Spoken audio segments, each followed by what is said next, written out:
Welcome everybody. Boy, that's a pretty good guitar riff at the beginning of this new show. Welcome to RealAg Politics. Really appreciate everybody joining us here on this Friday afternoon, whether you're in British Columbia, the Maritimes, or anywhere in between. This is a fun little new show that we've come up with. We're really going to hone in on the political scene, ag policy, and kind of bring all of it together and connect the dots for you. And really, really looking forward to it. I'm going to bring in some of my Real Agriculture colleagues. Bring in Kelvin Hepner, and there's Lindsay Smith as well. Hey, how's everybody doing? Doing well. I just put my guitar away here. Yeah, I was rocking out. Let me tell you, it's pretty good. Yeah, I was kind of dancing and grooving, and yeah, that's pretty flashy. I like what producer Jay put together. Great stuff. Well, yesterday was quite the political day. We had the Ag Leaders debate, which we're really going to hone in on here this afternoon. We also had the Leaders debate, the English version, last night at 9 p.m. Eastern as well. Quite late, especially if you're in Atlantic Canada. That's quite a big ask to stay up that late on a Thursday night, but I'm sure they were up to it. I guess we've got a number of clips from the Ag Leaders debate. We're going to get to some of that throughout the show, but we've got a great lineup of guests as well. We're going to be hearing here today from some farm groups. We've also got some political pundits are going to join us. So we've got Bob Lowe from the CCA, Aaron Gerlich from the Grain Growers of Canada, Mary Robinson from CFA, and then the pundit panel is Sherilyn Nagel from the Wheat Grower. She farms out in Mossbank, Saskatchewan, and Megan Murdoch from H&K Strategies. And for all you people that are fans of Real Ag Radio, which you should be, you hear Megan all the time on the issues panel. But first, I wanted to get some insight from the two of you. Lindsay, what was your thoughts on the Canadian Federation of Agriculture's Ag Leaders debate yesterday? I feel like my internet is not going to catch up, but we're going to try this. Is my sound okay? You're okay. Go ahead. I'll cut you off if I need to. Anyway, you just cut me off if it disappears. Anyway, so fabulous debate. I thought, as far as we really did have each individual who was incredibly well versed in what's at issue here in Canada. I thought it was a great debate as far as, the content went. Questions wise, there's definitely some topics I sort of wish had been tackled that were not. But I think overall, really positive. It was a great debate. Quickly, what are the topics you wish were covered? The nitrogen question, the nitrogen emissions question, that was one of the ones that I think there's some big unknowns, and I'd like to have heard where each party was in where they might see that going. I think as we go forward, that's going to be a pretty huge issue for many. And there was some discussion about the carbon tax and those sorts of things, but realistically moving forward, emissions targets and access to nitrogen fertilizer might be one of a really key issue across the country. Yeah, and I also want to mention to everybody, if you do have a question or comment to participate in the show here, all you got to do is enter your comment on Twitter, YouTube, or Facebook. We are live here. This isn't something we've pre-recorded and are now publishing. We are live, so join in the discussion. Kelvin, what were your thoughts on the Ag Leaders debate? I thought it was refreshing and cool to hear some agriculture discussion in this whole election campaign. We've been lacking much conversation surrounding agriculture, farming, and food, and so it was cool to finally hear some of that discussion, see some of the familiar faces that regularly talk about these things when the Ag Committee is meeting. We of course haven't had that happen since back in early summer. So, yeah, in general, there was a lot of talking points and a lot of agreement, I would say, between the participants, which I think is kind of where we stand when it comes to agriculture. But there were definitely some little details where there were differing opinions, and those are always noteworthy. Things like the grocery code of conduct being mandatory versus voluntary, things like agri recovery rollout, how that's gone, government involvement in different areas, whether that should be market driven or not. So I don't know if anything was really surprising in terms of the stances they took, but it was good to get some discussion around some of these topics, and also good to get these parties on the record on where they stand on these issues. Yeah, I encourage everybody. The debate is posted at the Canadian Federation of Agriculture's YouTube page. So if you did miss it, I encourage you to check it out. But if you if you did watch it or you missed it, I've got some clips. We're gonna sort of sprinkle them throughout the show. I know it's been a busy morning, believe me. So I want to give you a bit of a taste. This was early on in the debate, and I should mention that we had four parties. We had the Bloc Québécois, we had the NDP, the Conservatives, and the Liberals, and covered 8 questions. There was 4 rapid-fire questions added in there as well. This is a question on had to do with climate change, and it was from Alistair McGregor. He obviously the representative from the NDP. He's been been the representative for the NDP in the Ag File for quite a number of years, and very versed in a lot of the topics across the country. His riding, I believe, is on Vancouver Island. Here's what he had to say about how climate change fits into agriculture. Yes, absolutely. More help is going to be needed, not only for what's happened this year, but in future years. I mean, it's very important for us to understand this is now going to be a long-term trend, and we are going to see more and more of these extreme weather events. So if we don't start changing the policy to seriously confront climate change, our farmers are going to continue to see these effects. And we have to ask ourselves as a country, how many more future tax dollars are we prepared to spend to mitigate against the effects of climate change before we understand that the smart money is to make those critical investments now? I think one of the important things that we can do is to help farmers, give them that support in better soil management techniques, because we know that healthier soils are better able to withstand droughts and floods. It's one of the reasons why I was proud to introduce a private members bill to try and establish a national soil conservation strategy. It's going to require a lot of different things coming together, but action is definitely needed, because this problem is only going to get worse. Lindsay, I felt that in 2019, climate change took up a lot of the debate. I felt like we did a fairly good job last night of not letting it take over the entire, like every question didn't become about climate change, because it's really one of the issues that farmers are dealing with. Do you think that's fair, or am I biased since I was the moderator? Oh, you're 100% biased at all times. No, I'm just kidding. No, I think I was actually somewhat surprised that we didn't maybe talk about it more during the debate than we did. I think that realistically we'll probably still see more of it on the campaign trail as a whole moving forward, so that's okay. I was actually prepared to start a drinking game that every time someone said resilience, that we would have to take a drink. And I say that tongue in cheek because, of course, I'm absolutely pro soil health and all of those good things. But I think sometimes we run the risk of overusing a certain word and it loses its impact at times. But, what I find interesting, though, is that realistically, if we want to talk about supporting farmers to make changes or to tackle climate change or all these sorts of things, I still feel like we do have a lot of discussion on this. We have all these different policies that don't necessarily line up or aren't necessarily coordinated. And I still feel like as an industry, we're not necessarily putting all those pieces together into cohesive policy that potentially does support our farmers and our industry to actually, have some good business risk management, some production risk management, and to quote unquote be more resilient, starting with our soils, of course.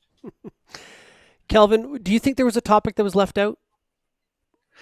Lindsay mentioned one of the big ones that I thought of, that being that 30% fertilizer emissions reduction target. That could potentially have a huge impact on commercial agriculture in Canada if it goes ahead as it kind of looks like it might at this point. That would be assuming a Liberal re-election here. That could have a big impact on Canadian agriculture, and so I'm surprised we didn't hear more discussion about that, maybe from some of the opposition members in terms of questioning Minister Bibeau. There's also the related carbon offset type programs.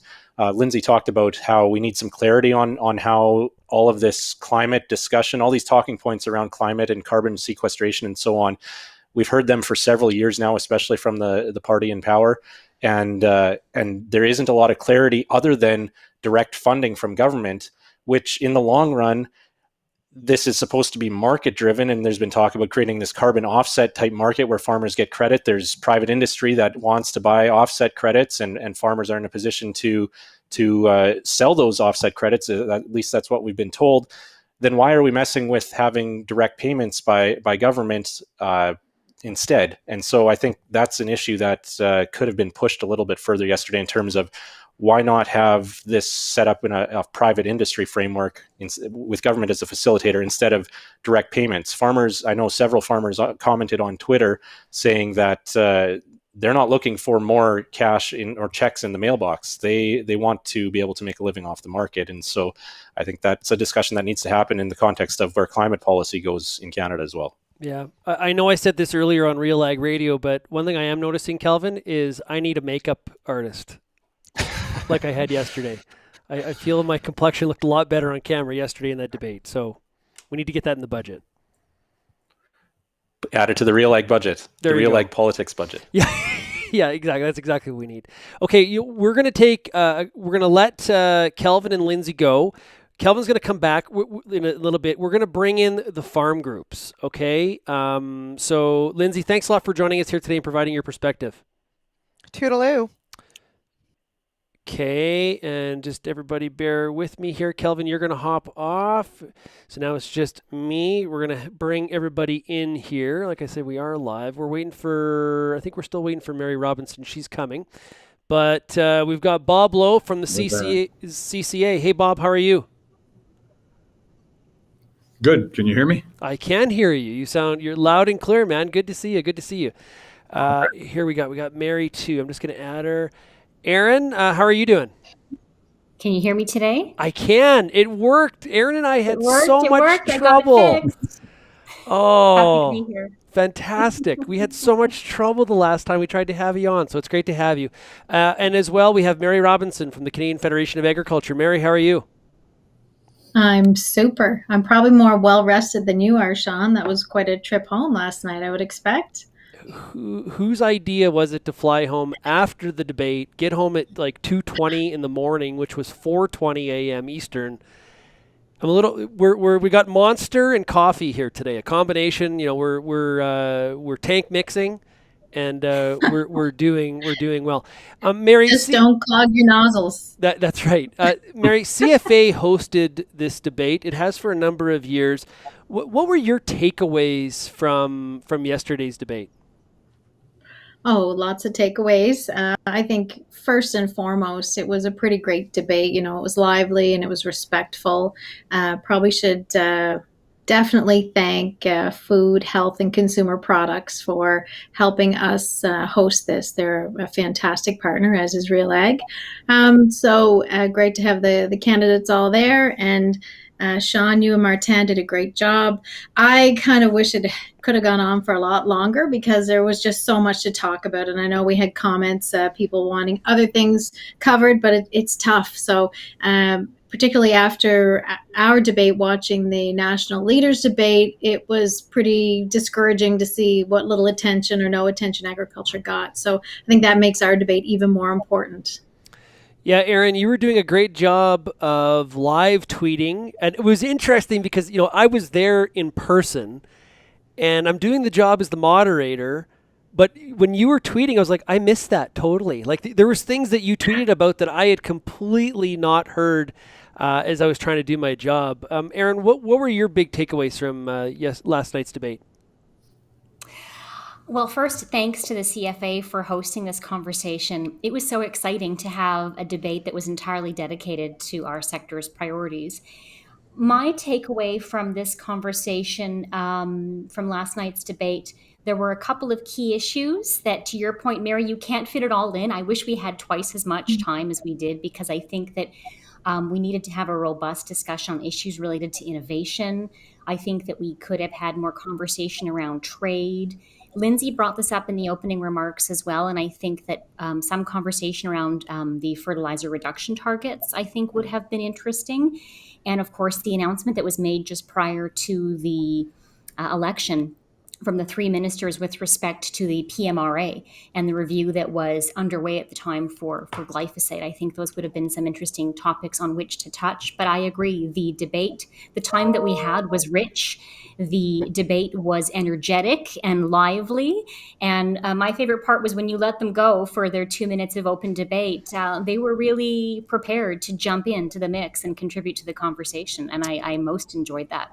Yeah, really good point. And we're I would say, respectful of each other, and they were. I think we probably could have had even longer in the open debate, and I think they would have gone on for a while on some of those topics, because there's some real passion when it comes to some of those topics for the different parties that were involved. So, Bob, from CCA's perspective, you're heavily involved, obviously, in the beef industry. There was talk it was very early on in the questions about drought and obviously climate, and the carbon tax was also in one of the questions. Did you feel that the considerations of the cattle industry were covered in some of the discussion last night? For the most part, Sean, and then I'll just echo Aaron's sentiments. Thanks, Mary and CFA, for putting it on. The one thing that to me was a big disappointment was the lack of conversation on trade. From our point of view, from the cattle point of view, our trade is 50% of our production, or 50% of our production leaves the country. So that's a really big thing. It was nice to hear the talk about the drought and the recognition of the drought and what happens. And it was also nice to hear a little bit of recognition, I can't remember who by, but on research and the need for more research and to make sure research keeps getting funded. Yeah, Bob, you bring up research, so that's a good segue. I'm going to play Madame Babeau's comments about research, because that was a specific question. So I'm going to play that and we can hear what she had to say. Nice little segue there, Bob. I really do appreciate it. Here is Marie-Claude Babeau on research. Thank you. Well, after almost 10 years of the Conservative, with $400 million cut in researches, we were back investing in research, investing in science. We have reopened research centers. We have rehired almost 75 new scientists. And I'm particularly proud of our Living Labs initiative, which we are making it more important with an additional financing of $185 million. So bringing our scientists in the field with our farmers to be sure that it really applies to their priority. The agri-science programs with $338 million was able to support many projects. And just think about the supercluster for protein. How many projects will flow from this supercluster. So we do believe in research and innovation, and we will keep investing in there. I don't have it, but one of the disputes that came up between the panelists last night was in regards to research. We just heard from Madame Babeau there, but the Conservative representative Dave Epp talked about how the need for private partnerships as well. This just all can't come from public. There was also, she mentioned the cuts. He talked about reallocation. Depending on which end of the political spectrum you are on that one, you probably will have a different opinion on how that's being administered. We know this, Bob. Research it's like a long game. There's no short-term wins, and it can be very it takes real political will to have that long of foresight, especially when we just had an election 2 years ago, right? Right. And I agree with whoever said that you need some private investment in research, but to get the real breakthrough research, it has to be government funded, because 99% of the time it's going to be a bomb. But the 1% that really moves things forward, and that's where you find that if there's too much private incentive, they're going to work on, an example, improving barley. If you've got those guys that are way out there, they might find something way better than barley. It would be my example of that. Why you need some consistent, long-term government funding. That's because you're probably going to lose 90% of it. You're going to lose on. Yeah. The other thing, I still call her Minister Bibeau, but Madame Bibeau brought up was the protein cluster. From our side of things, we've already got the Beef Cattle Research Center, which is we get some cluster funding, one of the super clusters, but that's, from my understanding, as will be rolled into this protein cluster. And we're afraid that the livestock is going to suffer at that. Like our funding may actually drop. Interesting thought.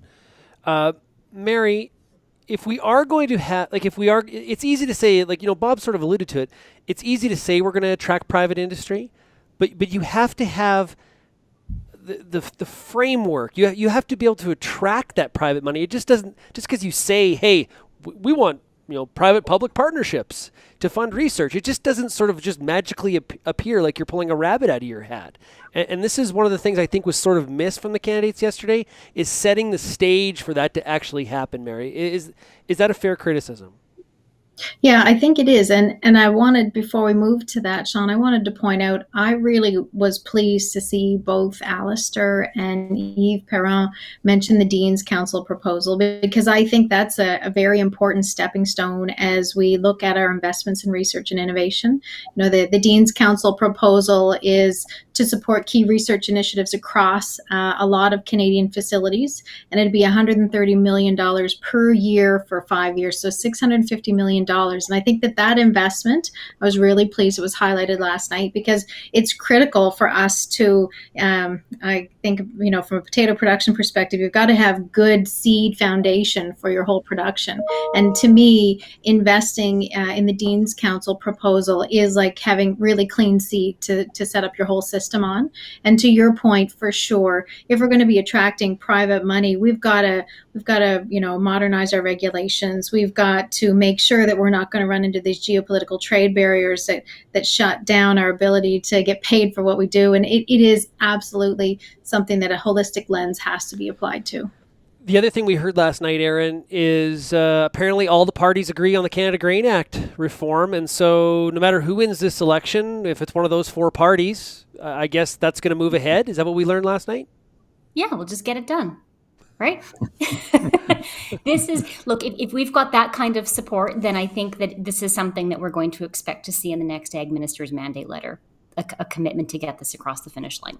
So we've tried this a time or two before. So, and I can't remember who it was who had talked about maybe lacking some details in terms of where to go with this, but the consultation is done. Stakeholders have had an opportunity to voice express their desires in terms of where they'd like to see this go. That piece of work is finished. I don't want to have to revisit that. We've done that a couple of times now over the last decade.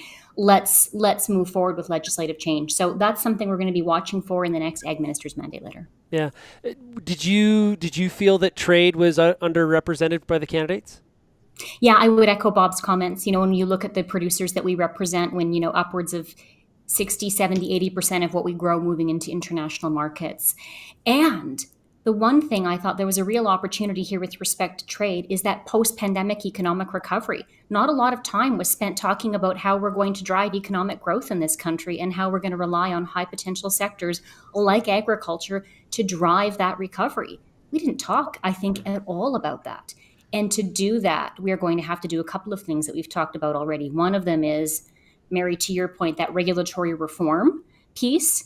And I'm surprised that Mr. Epp didn't take that opportunity to shine a light on one of the pieces within the Conservative platform, which is what you were talking about, Sean, bringing industry and government together in a council or a forum of sorts to determine what specific regulations are going to serve to impediments to that growth. And then the trade piece. Those are two critical pieces to drive that economic recovery, which didn't get a lot of time at all last night. Yeah, we have domestic markets and we have international markets. And it seems right now through the pandemic, the winds, and this is the same thing in the U.S. This is just not a Canadian thing.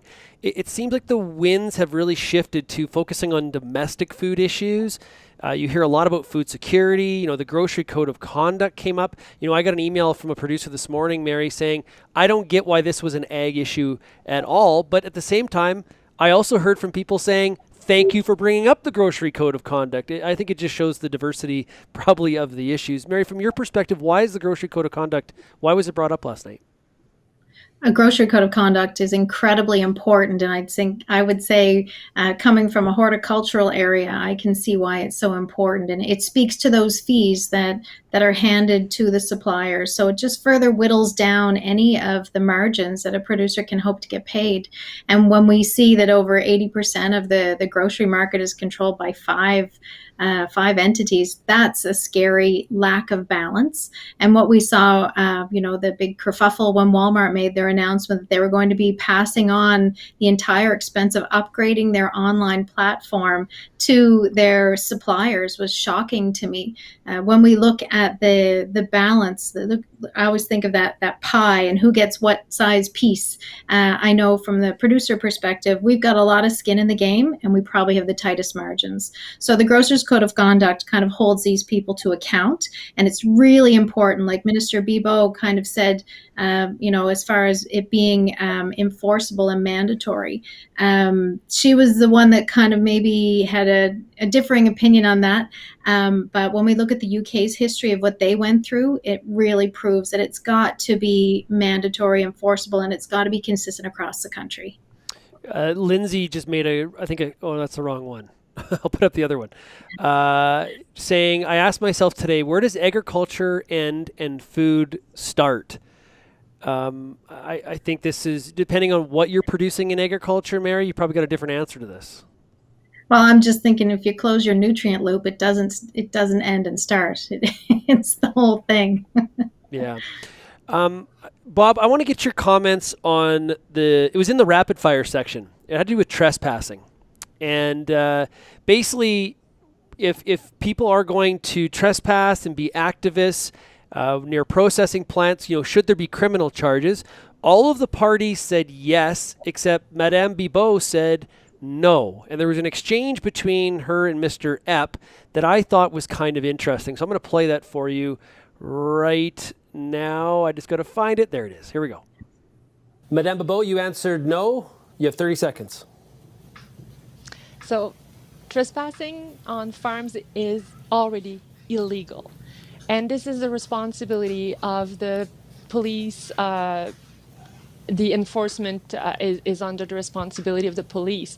CFIA is there with their inspector. They are scientists, vets, and their responsibility and what we can ask them is to follow up on biosecurity, not on illegal trespassing. These are two very different responsibilities.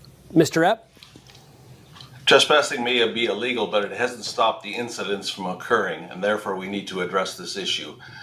The mental health of farmers, and far more importantly, not that that isn't important, but the biosecurity of our industry, African swine fever, a whole host of avian diseases can be spread by this kind of activity. Protesting is a fundamental Canadian right. Trespassing and disruption of farming activities is not, and needs to be criminalized. That was the exchange between Madame Bibeau and Mr. Epp. Bob, when you hear that exchange, what are your thoughts? Well, trespassing is against the law already. It is illegal, but it doesn't work. And I know the MP that brought this forward, he happens to be my MP, and this came from this, if you remember, this turkey fiasco that happened a year or two ago. In Fort Macleod, Alberta, yep. Well, that's about 50 miles south of where I live. Something more, what it is, I have no idea, but something more has to be done. You can't allow people into, well, in this case, a turkey barn, or in my case, a feedlot, chain themselves to the fence and just basically thumb their nose at you. That obviously, and I agree with Mr. Epp, the current rules aren't scaring them. Maybe if we move this over into a biosecurity issue, make it more under Health Canada for one thing, maybe you get a little bit more teeth. But it's, when you look out, I have a feed yard. When, every time a vehicle drives in, I shouldn't be worried about if I'm going to be the next guy on Front Page Challenge or Canada Camera or something. Yeah, it's when you talk to producers that have gone through it, it's terrifying. Like it's a really really bad situation. I think sometimes our urban peers have a hard time getting their head wrapped around this one. Mary, CFA represents livestock producers of a whole bunch of types. This is something I know that would has to be coming up into your meetings, whether it's provincially or nationally. Yeah, I fully agree with Bob's point. It may be illegal, but it doesn't have enough teeth. And we've been working on it. I even in horticulture, we had an incident here a handful of years ago where someone went on farm and actually inserted needles into potatoes that hadn't been harvested yet. And that devastated us. Everybody had to go out and buy a metal detector on their farm. So, and I look at animal producers, with so many of them living next to their barn, and I cannot imagine the mental stress and the absolute, not only on the families but on the animals. So yeah, there has to be a bigger deterrent here. There's got to be a bigger penalty in my mind, something to really have people think twice about doing this. It's too easy to get away with it right now, in my opinion. Yeah. One of the questions, actually, it was number 8, if I remember right, was a question about infrastructure. And it's a question I'm glad was on the agenda yesterday, because I think it's something we don't talk about enough. It's a big discussion in the U.S. right now. There's physical infrastructure, and then there's the human social infrastructure. There was a lot of ways that the candidates could have taken it last night. We talked about broadband. There was a little bit of discussion about highways and things like that. Aaron, this year we probably aren't at risk of some sort of a rail backlog and clogging of the system because we've got yield concerns out west. But this is one I think we probably could have more focus on going forward. Is, are we actually keeping our competitive edge when it comes to transportation infrastructure? Yeah, and I agree. I know we're having some, we've just launched a podcast mini series on this topic where we're talking with some of the partners along that transportation, that supply chain, about some of these issues. And the timing is such that, transportation and infrastructure may not be top of mind for many of our members right now, given the unfortunate harvest situation across many parts of this country. But that shouldn't stop the conversation, because this is something where the investments, this is long term. This is a conversation that we have to be having over a period of years, so that funding is there, the commitment is there to ensure that we have the infrastructure to get that grain to market when we've got it to move. And I think it was Alistair McGregor who made a comment with respect to, one thing stood out for me in his comments, with respect to wanting to ensure that we had, and I don't know how you'd go about this, but I think it's a conversation worth having around loading ships in a more timely manner. So those real-time deliveries, to ensure that, and he has a vested interest given where his riding is situated. He would have some residents with some concerns there, but we certainly have a vested interest in terms of the demurrage charges that you see accumulating when those ships sit in port for days or weeks on end waiting for the grain to arrive. Yeah, but that's good though. I think that sort of speaks, and Kelvin's point earlier is the refreshing standpoint of this debate, from the standpoint of we had MPs from really across the country, and they all were able to speak about issues across the country. And you need that kind of geographical representation. You need the Alistair McGregors of the world to say, hey, you know what, we've got a problem when it comes to terminals and ports, and we got to make sure this is happening. And then you also need the Dave Epps of the world that are in Leamington, and he's got the tomato industry around him. He's very connected to the consumer, and everything in between. I think it for whatever reason, agriculture can be that sort of bipartisan sort of thing that people can kind of rally around. And I don't want to tell any tales out of school, but I even saw it off camera when we were doing the test the day before. These are people that, they may be on different sides of the aisle politically, but they're all working towards the same end game. I think that is extremely fair to say. Go ahead, Aaron. If I can just interject, but no one from the prairies last night. So that was the unfortunate thing, is that you've got someone from either end of the country. When you consider everything that many producers across the prairies have been through this summer, that was an important perspective, I think, that we were lacking last night, unfortunately.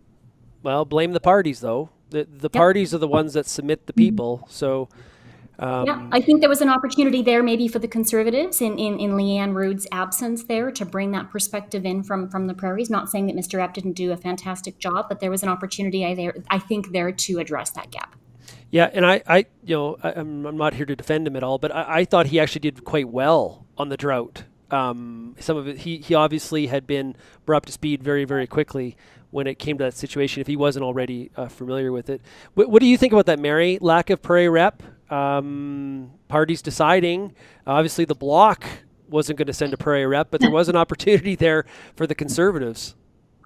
Yeah, there certainly was. And I agree with you. I thought that Mr. Epp did a pretty great job. He kind of got thrown in at the last minute. I felt for him, but I thought he did a good job. And again, it just speaks to the enormousness of our country, of agriculture, of the topics, of all of it. You know, when we had a rehash this morning at CFA and talked about how we thought the mechanics of it went, and I would love to understand from you guys and some of the viewers, what's the right amount of time? It was an hour and a half. Should it have been 2 hours long? Because I know, Sean, right after research and innovation, you said, wow, this is, this 2 minutes goes by so fast. So, last debate we had 2 minutes, I think, for responses. This year we had a minute.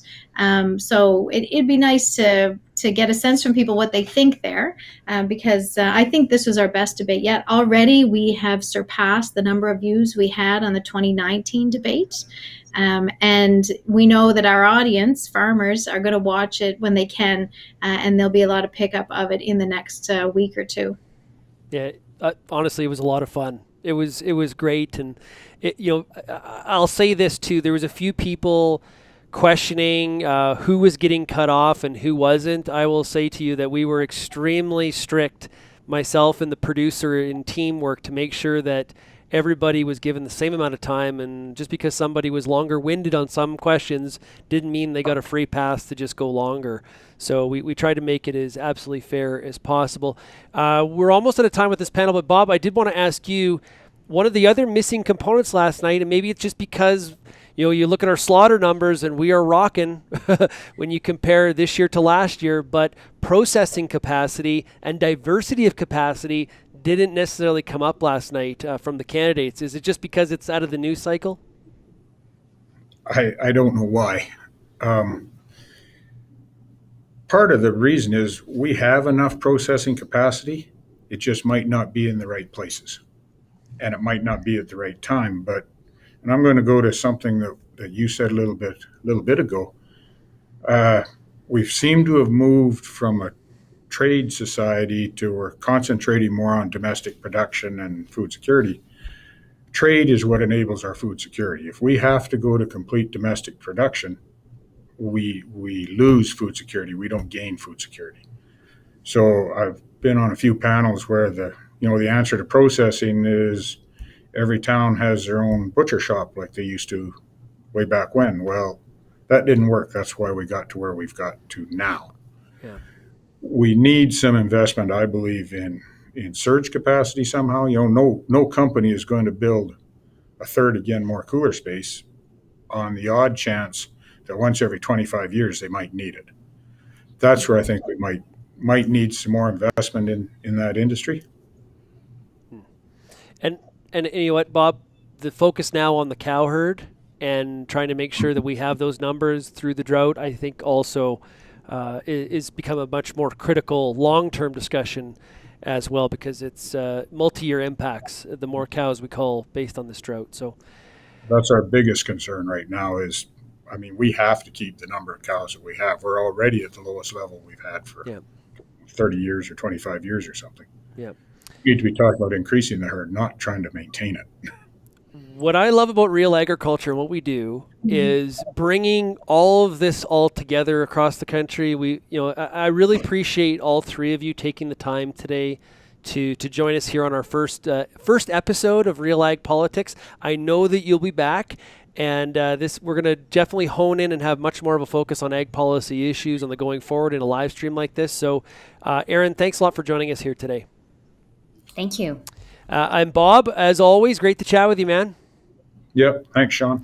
Yep. And I want to mention that we are going to have a pundit panel come up here in a second with Kelvin Hepner, so don't leave. But I do want to say, Mary, thanks so much for inviting me to moderate last night's debate. I really, really had a good time. Really, really enjoyed it. And thanks a lot for taking the time here today to chat. I guess you were kind of our prairie representative, in reflection. So thank you for being there for us. And I wish we had a lot more time to talk about this, because I think there were so many wonderful points for us to, as all of agriculture, sit down and figure out how we can make the best decisions for us so that government doesn't come along and divide and conquer us. I think we need to do more of that. So thank you, Sean, for all of your work. And I was so proud of you and Martin, especially after the bleep show that we watched on for the national leaders debate later. You guys did an exceptional job, and thank you very much for just being a class act all around. Well, thank you. The debate, the leaders debate afterwards was a shit show. I'll say it. But Mary, you have no idea the discipline that it took for me to not editorialize as the candidates were saying things. Like it took extreme discipline on my part. So, hey, thank you so much. I'm going to excuse everybody here. I'm going to bring back in Kelvin. Just give me a second, everybody. So much fun. Okay, here, let's bring in Kelvin right there. And Kelvin, I'm going to make sure that we get the other people signing in. What'd you think of what the panel said there? Oh, you're still muted. Lots of great comments. I'd like to change my initial. Am I still muted? You're good. Now? You're good. Yep. There were lots of great comments there, and I think I'd like to change my initial answer as to what was missing. Certainly, trade and prairie representation, some of those issues, we could have heard more on that, and like you said, some of that was due to the parties and who they selected, who they chose, and it's curious. And I'm hoping maybe our pundit panel can shed some light onto maybe why we didn't see any of the parties, particularly the Conservative Party, send a representative from the prairie region, from the West. Maybe there is some strategic thought to that. I'm not sure. But looking forward to editorializing now with our pundit panel. You avoided editorializing yesterday, Sean. We'll get into that now. Nice. Oh, we had Sherilyn and then she disappeared. Okay, she'll come back. It was hard. My job is to editorialize, and it took it took real discipline. Oh, we saw how that. I actually much preferred the ag leaders debate format to what happened in the national party leaders debate yesterday, and I think some of that had to do with you asked the questions and got out of the way and let the candidates, let the debaters discuss the issues and point out the differences amongst themselves, whereas we saw some of the journalists get involved in the other debate yesterday. Yep. And got out of the way and let the candidates, whoever's got the feed on, you need to shut it off. Point out the differences amongst themselves, whereas we saw. I think that's Sherilyn. You need to shut the other feed off. Okay, she's going to do that. There we go. Okay, so Calvin, I'm going to give it to you. Sure. And I'll get everybody's cryons up, and I'll get out of here. All right, well, I'll begin by introducing our pundit panel this afternoon. We're pleased to welcome, first of all, from Mossbank, Saskatchewan, Sherilyn Nagel, farms at Mossbank and is a director with the Western Canadian Wheat Growers Association. So, Sherilyn, thanks for taking the time to join us today. Hello from Saskatchewan. Yes, our prairie representation. There it is. We found it. Also joining us for this discussion, we're pleased to welcome back Megan Murdoch. Megan is with H&K, Hill and Knowlton Strategies, based in Toronto. And in a previous life, we used to deal with Megan as the Director of Communications for the former Minister of Agriculture and Agri-Food, Jerry Ritz. So thank you as well, Megan, for joining us and looking forward to your insights. Maybe I'll start with you, Megan. Your initial thoughts on how the Ag Leaders debate went yesterday. You have a bit more behind-the-scenes perspective on how the preparation happens ahead of time. What were your thoughts on how it unfolded yesterday?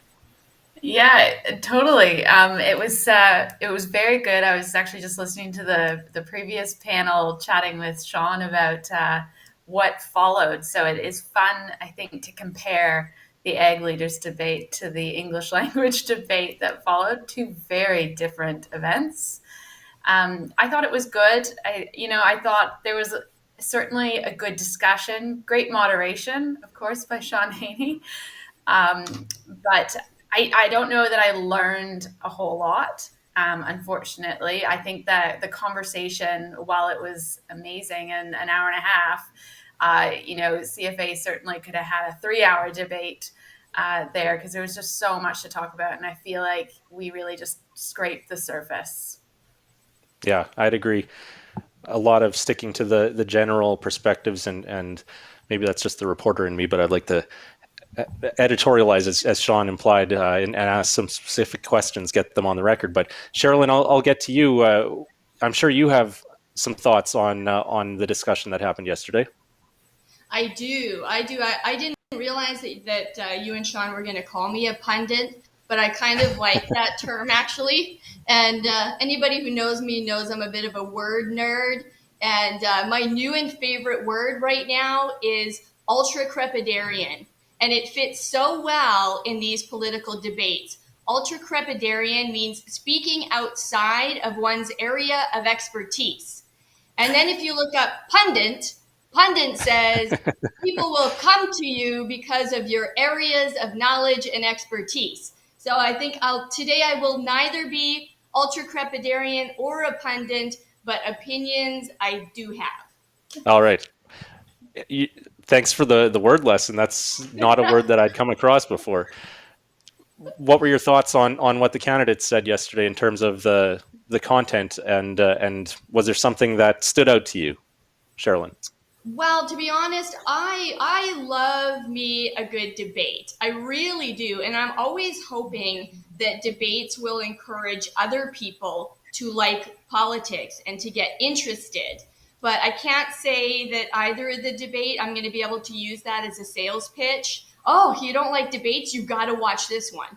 Neither of the debates last night will be a sales pitch for me to encourage more people to watch. But, it was as expected.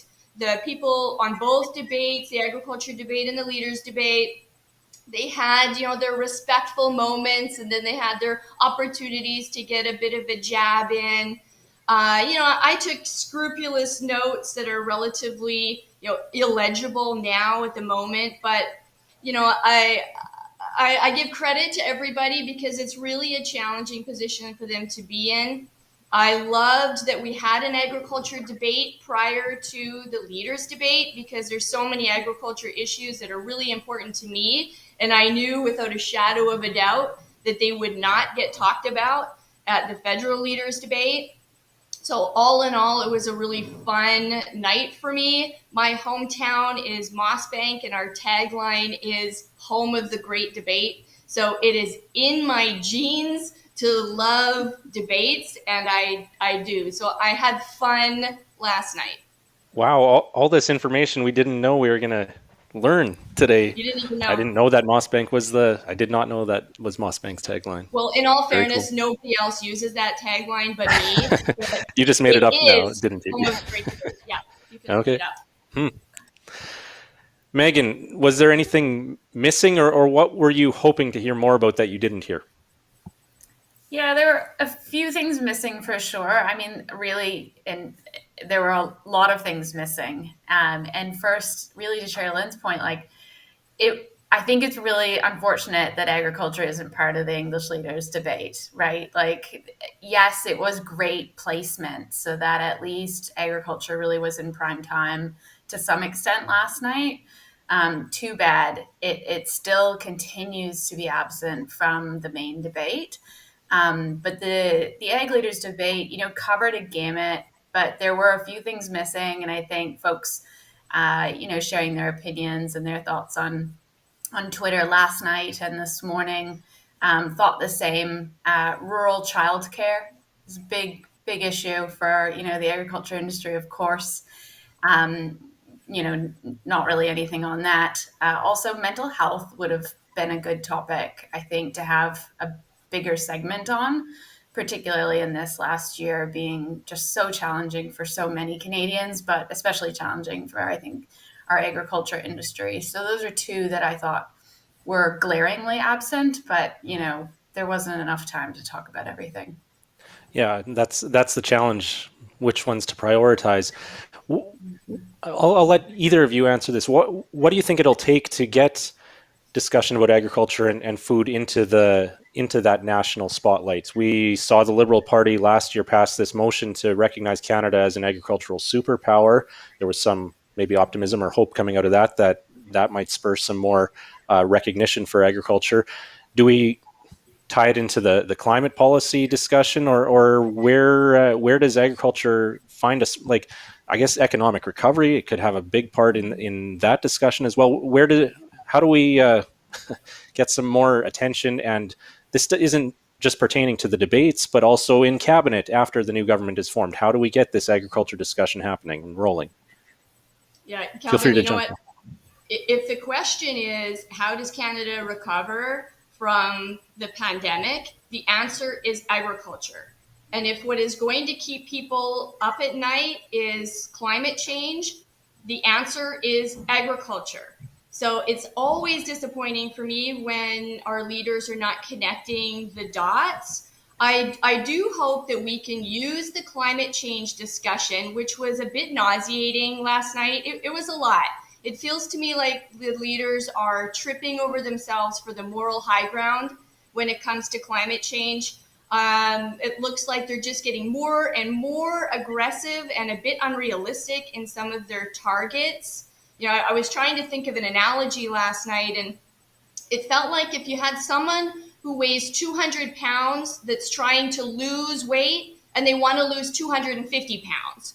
You know, they just keep going more aggressive and farther and farther.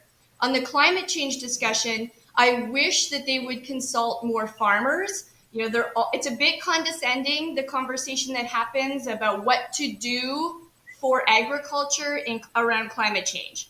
We have some good suggestions, we have some answers, and I would like to see the agriculture industry build a higher level of trust with the public, so that not only will they ask us about what we're doing to mitigate the change in climate, what we're doing to mitigate weather, what we're doing to manage risk, but I want them to trust us enough that we can have a conversation around the nitrogen reduction and the carbon tax. If the public would trust us to say, we are doing a very good job on the carbon discussion, please listen to what we need in terms of our fertilizer use. And it's not a 30% reduction, so don't do that. And also the carbon tax will cripple us. So to me, it's a matter of building trust on the COVID recovery file and on the carbon tax file. If agriculture can build more trust, I'm hoping that we can, put forward our solutions, which is not nitrogen reduction and it's not a carbon tax. Yeah. And I don't think really the end goal of it is to get agriculture into the federal debate. It would have been nice to see. That's fair. But I think that it would have been, if it was in the debate, it would have told us something. And I think because it wasn't, that tells us something. But our goal is not to get it into the debate. Our goal is to make it important to the decision makers leading our country. Having it in the debate doesn't really serve anyone. Such a small fraction, really, of Canadians watch the debate, and they're for really other purposes than meaningful policy change. But I think it comes down to actually electing people that also understand agriculture. And we do have some great members of Parliament with farming backgrounds, across all parties, which is awesome. That is how we get agriculture at the table. And Kelvin, you and I have talked about this before on RealAg panels on Fridays. Like, how do you get agriculture at the cabinet table? How do you, have those ministers at agriculture work with the environment minister, and what is that going to look like in the future? But I think it's about electing those with farming backgrounds. It's a great part of our electoral system that anyone can get elected. It's not, how you were born or how much money you have. Anyone can get elected. And certainly I worked for Jerry Ritz, who never expected and never really planned to be a member of Parliament, and certainly never expected to be the Minister of Agriculture. It was kind of a right time, right place thing. And, I think he did a tremendous job. And I love that about our electoral system, that really anyone can be elected regardless of their background or education or money. So it's too late to get your name on the ballot today, but with advanced polls opening today, but next time around? I think that's a question for Cheryl Lynn. Yeah, there you go, Cheryl. Don't put that curse on me. Don't put that curse on me. I'm sure it's come up before. Devin Walker asks a good question here. Whether the grocery and food pricing debate, we've seen it certainly get some mainstream media attention and administration attention from the Biden administration in the U.S. in the last week, the whole food prices issue. Even Aaron O'Toole has been running some ads. The Conservative Party's been running some ads about inflation and affordability and food costs being part of that. Is that, I guess, how agriculture? To go back to this question, is that where agriculture gets into this discussion and gets not only into the debate but into the cabinet room and where the decisions are made by whichever party forms the next government here? Well, for me, I'm always looking for less regulation and less government intervention. I agree with Megan that agriculture at the leaders' debate would probably not be helpful, because then they believe that they have all of the answers for an industry that they don't know a lot about. So when it comes to food pricing, it makes me really nervous because already in Canada, we have affordable food. We've always had affordable food, and we've never had food shortage in a real capacity. We got a taste of it during COVID. And what worries me globally is we're starting to see countries that used to be very focused on free and export trade and moving global global trade around the world. And now we see those same countries becoming more protectionist. And the last thing I want Canada to do is be protectionist and be worried about their own food supply. Those of us out west know that almost everything we grow is exported. So we rely on trade, and we have plenty of supply to feed the world and to feed Canada. So it isn't a conversation of buy local or love global trade. It is both. We can consume what we grow, and also our GDP is dependent on a strong export agriculture industry. And that's what bothers me about the agriculture leaders debate last night, was there's always plenty to talk about when it comes to supply management because they're worried about who's going to vote for them. But there is no discussion about the export side of the industry that is waiting in the wings going, hey, you guys didn't forget about us, did you? We understand that you need to worry about supply management during an election, but please don't forget about those of us who need new markets, and we're looking for more buyers, we're looking for less government intervention, we're looking for new markets. So to take that a bit further, initially Megan Leanne Rood, the agriculture critic for the Conservative Party, was slated to be part of the debate. And as has already been noted as part of our show this afternoon, there are plenty of prairie candidates that the Conservative Party could have chosen to take part in this debate. Do you think some of what Sherilyn's alluding to there in terms of knowing where there are close ridings and where they need to gain votes, do you think that went into Dave Epp from Leamington being the representative yesterday, or are we looking for more scratching for strategy when there isn't any there? Yeah, I think I might have to lean towards the latter. The latter, Kelvin. yeah, okay. I was in the war room during the 2015 campaign, and I remember these similar conversations happening. I wasn't part of this year's conversation around who would attend that debate, and I understand there was a scheduling issue that Leanne Rood had. Unfortunate. It just actually would have been really nice to see another woman in that debate as well. But you're not far off on broader political decisions and where time is going to be spent this election. You really do have to focus in on the ridings that are going to be, important to turning from opposition to government. There's only so much time, particularly in a very short campaign as this one, where Mr. O'Toole only has so much time to get folks to know him. And Ontario is a massive battleground, and I think Mr. Epp's riding's fairly secure, although we're always a bit concerned about every Ontario riding, but there will be some of that decision-making process for sure. You have to focus on where you think you can flip the seats. Mm-hmm. So it's already been noted that the Green Party wasn't at the debate yesterday. CFA has a rule that you have to have a seat in the House of Commons to participate, and so that is the answer to the question of why the People's Party also wasn't represented there. Sherilyn, in Western Canada especially, I'm seeing a lot of purple signs in my riding. Do you feel the People's Party should have been part of this conversation as well, or we're seeing, I believe, some growing interest in the People's Party. Whether or not they actually have a chance at winning any seats, I think is still quite up in the air. But should they be part of this conversation as well, Sherilyn? Yeah, I do appreciate that there has to be rules around who can be there and who can't. So if we set that aside, the pundit in me, the new pundit in me says people who are influential and making a difference and having influence in the discussion should be part of a debate.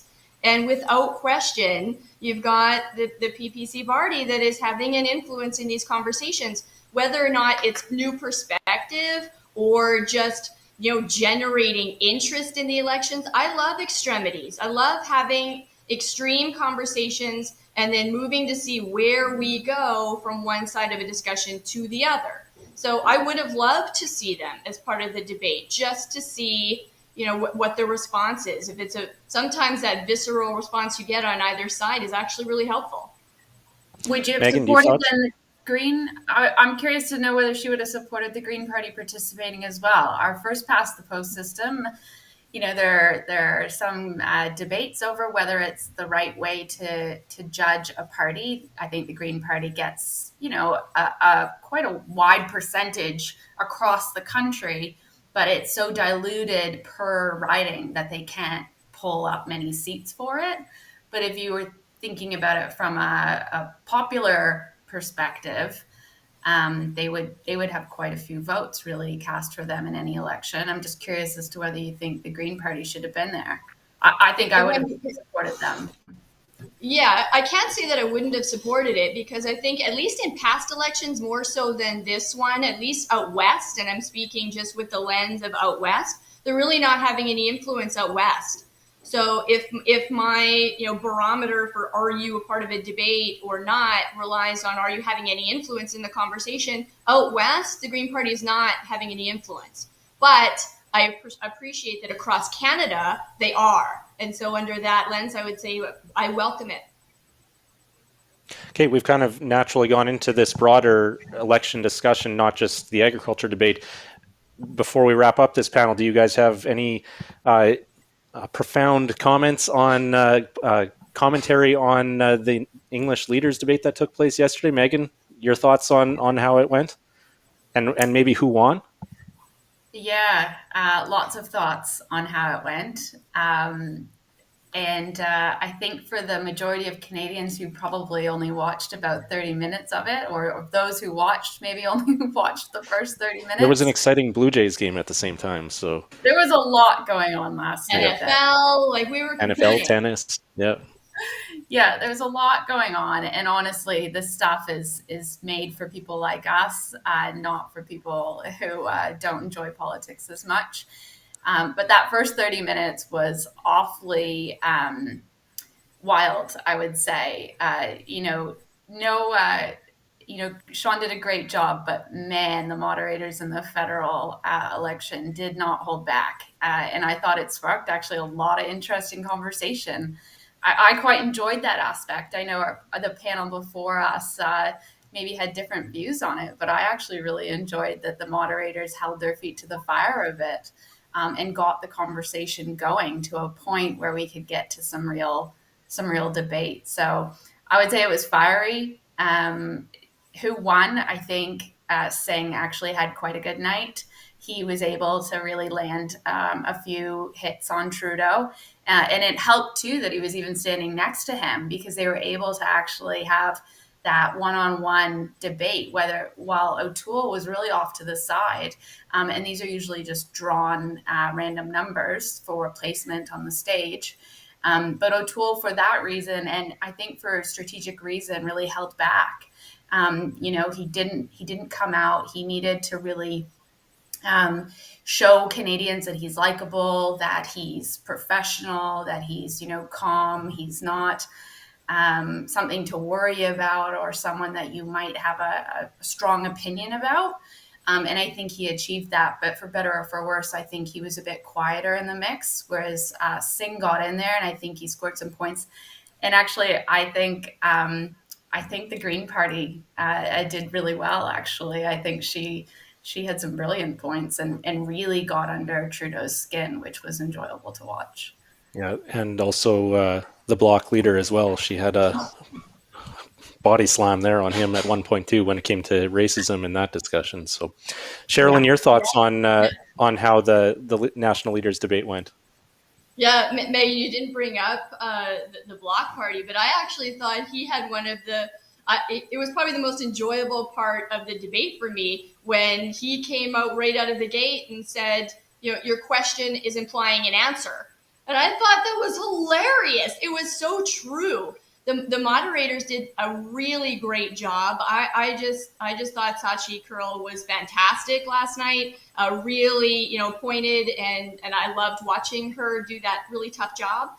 But some of the questions that came from the panel that came later on throughout the night were very poignant questions.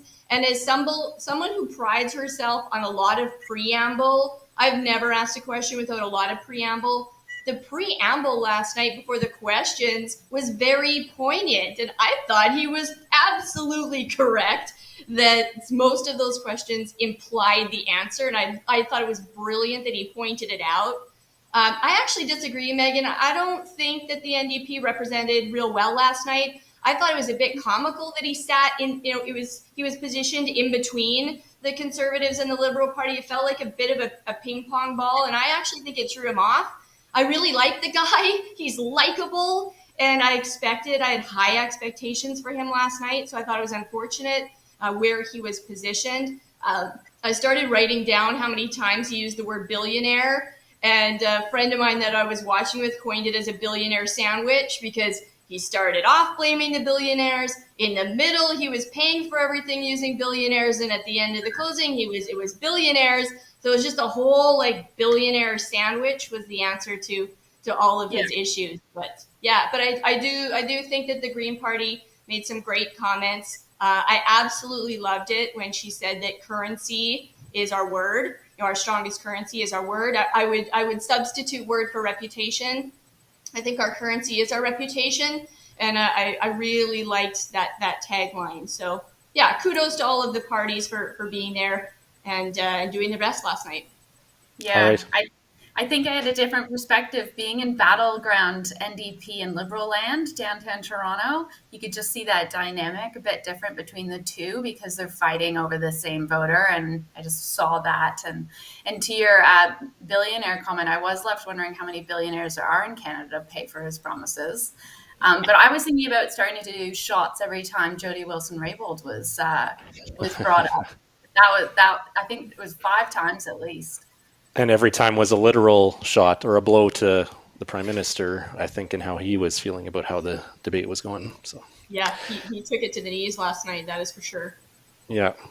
Well, I appreciate both of your perspectives, and we're certainly going to have you back here on RealAg Politics. We're looking forward to doing this regularly and having these types of discussions, not always having agreement on all these issues, but it's the discussion, and like Sherilyn said, it's having that trust or that currency to be able to that's how you get things done, and so we look forward to fostering that as part of this political show that we're launching. So thank you, Megan, for joining us, and looking forward to our next chat on the RealAg Issues panel on a Friday afternoon. Yeah, thanks for having me, and congrats on the new show. It's really exciting. I'm sure folks are just going to love it. Cool. Thank you. Thanks, Sherilyn. All the best with harvest. What's left of it? We're all done, but I appreciate. Oh, you're all done. Oh, nice. Yeah, oh, great. You. Well, you didn't have to park the combine for joining us today. That's good. Nope. Right. Well, with that, I'll bring in Sean and Lindsay back in here, or Sean will. There he is. I'm back. Maybe I'm not sure. Lindsay. Okay. I'm not sure Lindsay's at her desk anymore. Oh, okay. Wow, that was good. Lots of different, a lot of different perspectives on who did well, who didn't, and I thought the farm group panel really noted some of in real honest, transparent fashion, what could have been highlighted more. It's too bad we couldn't have done 3 hours. I guess we could have, but the reality is people would have said, this is way too long, right? It just speaks to the diversity of the industry. Yeah, there's no perfect debate format. It's either too long or too in-depth or too high level, too detailed. But at the same time, I think the combination that was rolled out yesterday, I enjoyed it. I thought the mix of your broad questions and the longer answers, and then having those 2-minute free-for-alls where they could go after each other. The only thing that would have made that better is if they were in the same room, where you get body language and that sort of thing factoring into. You just have a more natural discussion in person than you can online like this. Virtual was hard. Like I'm not gonna lie to you. Especially when they're trying to interact with each other. There's two languages. You got to remember that for Mr. Perron, who's really only getting the translation into French, there's a delay when Epp and Bibot are talking in English, and so it's hard when you have that delay over the internet to kind of get that sort of jumping in and banter. And there's no visual cues. That's the other part too, right? So from my aspect as the moderator to jump in, there's no visual cues, and they can't visual cue each other where it's like, hey, I would like to say something. It's hard to pick up on that kind of stuff. So I thought they all did very, very well. It's too bad we only do that when there's an election. Maybe it's a cue for us that we need to bring in more. I think it's something we could do maybe in between elections. Where that's what we're doing. Yeah, we're going to bring people in. I think it's a good idea. Let's do that with this show. Yeah. Absolutely.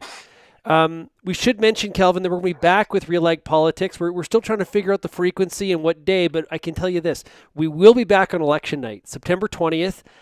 That is going to be a lot of fun. We're going to bring in a stream of guests, hopefully, to break down kind of what we're seeing. Because, at the beginning of this election, we've been saying it on RealAg Radio, this was a coronation, and it has turned into a fight. It is a battle, and the Liberals are basically just trying to hold on to that minority if at any cost as they try to bring up real wedge issues. So, yeah, and at any cost, that's the key, I think, in the next... Can you hear me? Yeah, I can. Yep. The final 10 days here, I think there could potentially be some real negative attacks here. So we'll see. We'll see what happens, but we're just 10 days away. September 20th will be here, and advance polls open today. So people are voting this weekend in advance polls. So some of those minds have already been made up. And they say the lineups are long. Yeah, I'm not sure whether that has to do with the protocols, but it sounds like the initial anecdotes are saying that there's a very high turnout for advance polls. So not sure what to read into that. Does that mean, I don't know. I think some people would say that means that favors the Conservatives, but I don't know. I'm not sure how to interpret it. Turnout's important. We know that. In any election, turnout is very, very important, especially in some of those ridings. Megan mentioned it in parts of Toronto where it's NDP versus Liberal, because, it's, and the Conservatives aren't necessarily in that race, but if those seats go to the NDP, that's advantage Conservatives. So it is going to be a very, very interesting, fun, fascinating election night on September 20th. I'm really, really looking forward to it. I want to encourage everybody to tell your friends about this new show, RealAg Politics, but of course, also check out RealAg Radio, 4:30 Eastern on Rural Radio 147, Sirius XM, and all of the content that we're publishing at RealAgriculture.com. On behalf of myself, Calvin Hepner, and Lindsay Smith, I want to wish everybody a great day. Have yourselves a great weekend, and we'll talk to you again soon. Cheers, everybody.